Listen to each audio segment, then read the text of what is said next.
haddii ilaa yiraahdo waxaa soo idil waa wax ma arkaysa aan ku guulaysanay 2 usbuuc ka hor aan manhajkii midaynay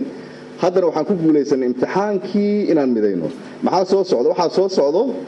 muqarrarkii oo hadda laga shaqeynaa asal dhameystiraayo iyo buugaagta inaan qorno hadduu ilaa yiraahdo buugaagta waxaan qoraynaa ilaa galaaska afraad waxaan ku guulaysan karnaa inaan qorno ilaa December waxay noqonaysaa markaas waxaan haynaa buug Soomaali ah oo manhajkeeni ka yimid kaasna ay siyaasadii waxbarashada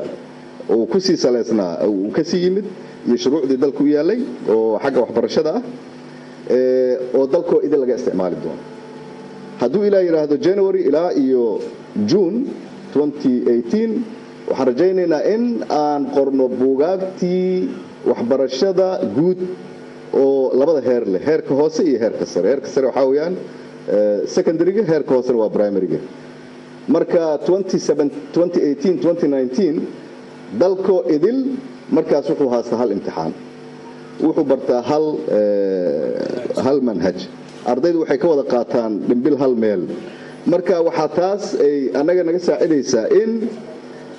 dadka Soomaalida aan la soo dhaxgali karin intaas wixii aan ahayn wax soconay ma aha sidoo kale waxaan ballan qaadaynaa ardayda ugu fiicnata inaan scholarship na siino qaybaha booliska ka qayb galino si ay u arkaan adeega ummadooda boolisku waa adeegaha bulshada waa ilaaliyaha shacabka ayaguna ay waajibkooda u gutaan mustaqbalka waxaan u ballan qaadaynaa fursadaha ugu horeeya ardayda ugu buundo fiican ugu heersaraysa wasaaradda inaan si siman oo cadaalada aan ugu soo jeedino wixii aan fursado on helno si ay uga faa'iideystaan